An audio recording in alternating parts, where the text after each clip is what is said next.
Hello friends, welcome to English for Career. Hope you are doing good. As usual, without wasting our time, let me begin the topic. Today's topic, that study skills. Study skills. You know, Basically study skills are asked in a reading comprehension. That is something like unknown reading comprehension. In the section A, you will get 5 questions on it.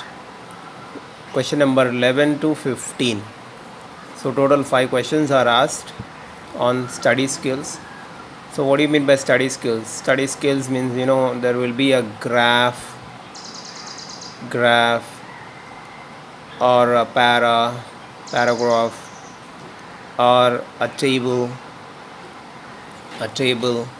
or a chart, etc. are given to you in the question.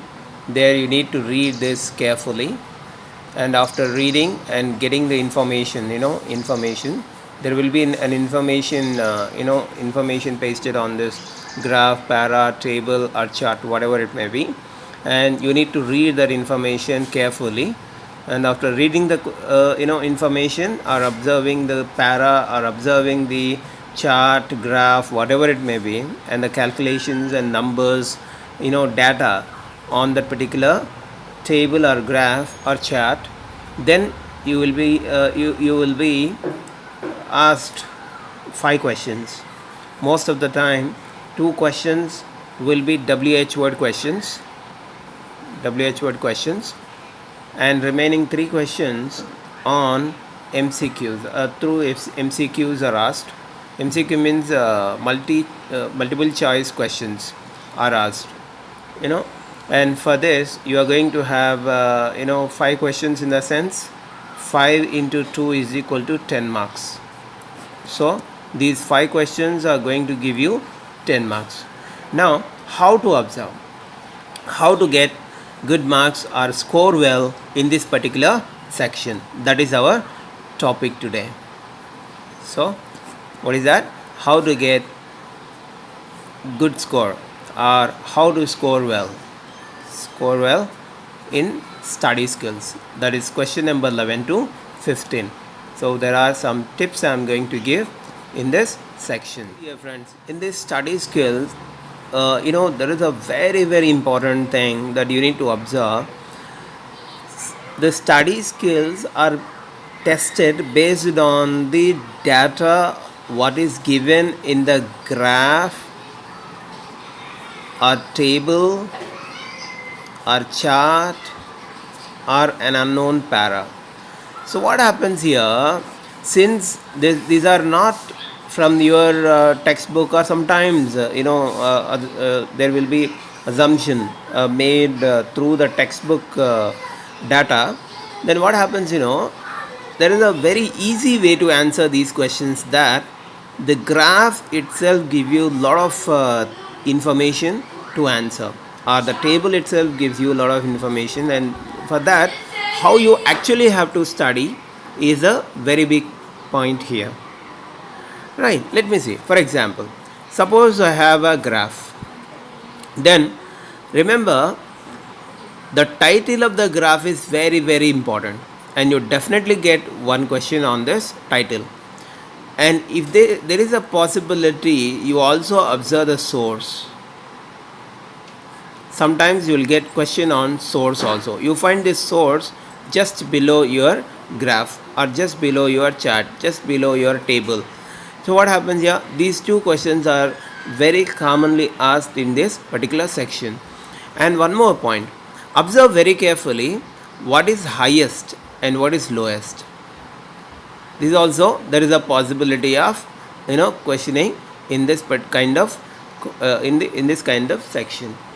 See, and remember one thing, the very, very important tip here, that is, whatever the question is asked, the question consists of one point, and that particular point you need to search in the para, in the graph, in the table. Suppose I ask, You know, suppose I ask something like cars.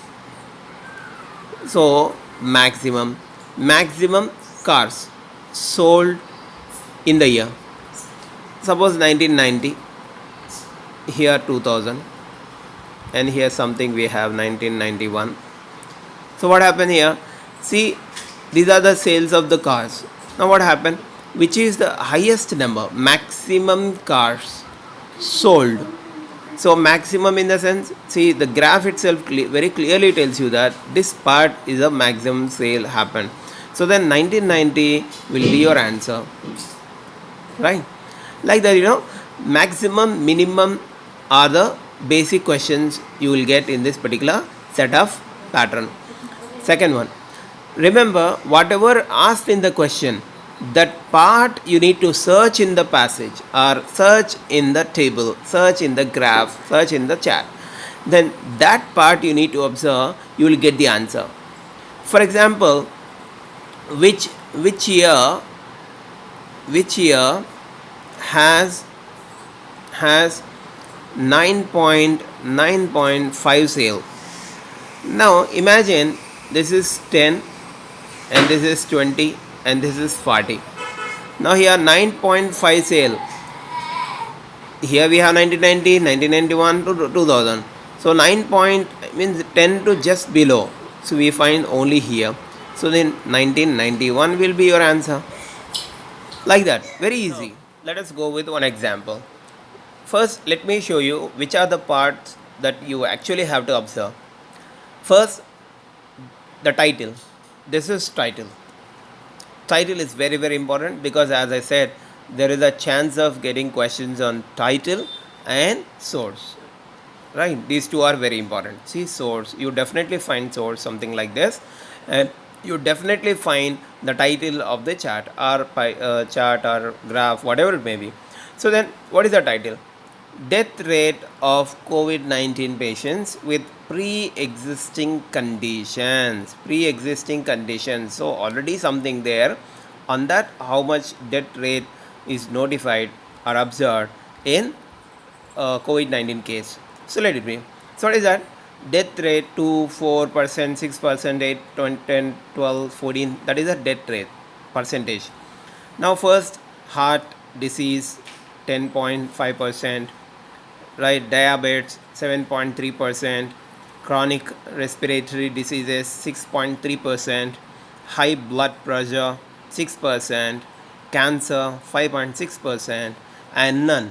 In the sense, no disease at all. So thus the possibility of death rate is 0.9%. So people who have no death, no pre-existing conditions like this will have 0.9% death rate. So only people who have these kind of pre-existing conditions may have a very high risk as per this particular source of data. That is what we have observed. So what I said, first you need to observe the title because there is a possibility of one question on this title. Next, there is a possibility of question on source. What is the source of the data? That is the question.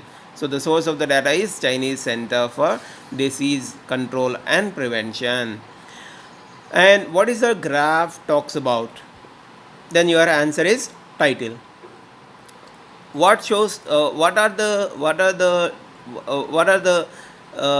things highlighted in the graph? Right. The graph is about. These are the questions you basically find based on on first title itself. Let it be. So that's what you need to observe, and this is what you have to observe for the things. What is there in y-axis and what is there in x-axis. That is what you need to observe. And then after this observation, then what is the next part? I said, remember the question itself carry a clue that you have to observe in the graph. Automatically you get the answer. Let me check that. Let me go with the questions of this passage. First question. What is the chart about? See, what is the chart about? So the chart talks about death rate of COVID-19 patients with pre-existing conditions. So this is what your answer. Very simple. So your title itself your answer. So here title, the title itself, only title, you can highlight the title here, that's it. Same thing, death rate of COVID-19 patient with pre-existing conditions, right? This is what the chart about. So this is the first question. Most of the time, there is a 95%, the first question will be on title. Let me go with the second question. What is the second question? See, how many pre-existing conditions are shown in the chart? Right. Pre-existing conditions. Pre-existing conditions. How many pre-existing conditions? This is what the clue. Right. How many means 1 or 2 or 3 or 4. What are the pre-existing conditions? See. Condition number 1, heart disease. Condition number 2, diabetes. Condition number 3, chronic respiratory diseases. Condition number 4, high blood pressure. Condition number 5, cancer. So none is not related to condition. So 1 2 3 4 5 conditions, right? Pre-existing conditions are 5. So the answer is 5. 5 pre-existing conditions are shown in the passage, in the chart. That's it. Now, dash is the death rate of the people who have been suffering from diabetes, right? So we need to find death rate of diabetes. So diabetes is the clue. Go to diabetes. Where is diabetes? Here is diabetes. So diabetes, and this is death rate, correct? So death rate, diabetes 7.3. This is your answer. So 7.3. So A is your answer. Very simple. What I said, in the question itself you have a clue, and that word you have to search in the chat. Automatically you get the answer. Now, dash patients face the highest risk. Dash patients face the highest risk. So what is the highest risk? Means high percentage of death rates. High percentage of death rates is nothing but high risk. So what is that? Which is the highest one here? Very clear, 10.5. So 10.5 is nothing but heart disease. So the answer is heart disease. C is your answer. Very simple. So highest, just now I told you that the highest, the lowest, one more chance of there is a one more possibility of getting question on highest and lowest. Remember, that's what I said. Title, highest, lowest, source, and then what happens? In the question itself you have a clue, like that. These are the 3 tips you need to remember while answering this question 11 to 15, right? Section A. So let me go to the last question. So that is, choose the true statement among the following. So we need to go with true statement, not false statement. You need to go true statement. Sometimes you will get question like which is not true, right? Like that also. You need to be careful over this question. So that's why read this. What is asked here? True, false, or not true, something like that. Let me check. So first point, there is a risk for cancer patients. There is, sorry I forgot, right? There is no risk actually written no risk. So there is no risk for cancer patients. Do you find no risk for cancer patients? We have this. See, cancer patients have 5.6%. How you say no risk? 5.6% rate is there now. So that's why it is not true. One has to face some risk if there are no pre-existing conditions of any disease, right? Has to face some risk. Yes, exactly. So if there is no pre-existing conditions like this, they may have some risk. Exactly, some risk is there. High risk is not there. No risk also not there. Risk is there, but some risk. So that's why there is a possibility of right. It's a true one. Let me check another. Nearly 7.3 COVID-19 patients died because they had been suffering from chronic respiratory disease. This is the part you need to observe in the chart. Chronic respiratory disease 6.3. What he said? 7.3. No. Chronic respiratory disease have 6.3, but here it has 7.3. That's why it is wrong. So then your answer is B. Right? This is how you actually have to answer question number 11 to 15. This, this part comes in section A, and it will give you 10 marks. 5 into 2 is equal to 10 marks as per new pattern. Otherwise it may have, it gives you 5 marks only, but this pattern gives you 10 marks. So each question will give 2 marks. That's why total 10 marks. So that's why what you have to remember, 3 points very importantly. Number 1, remember the title. Right? Don't forget. Title. Observe highest, lowest. This one. And observe y-axis. Y-axis and x-axis. What is there in x-axis and y-axis? Now, next point.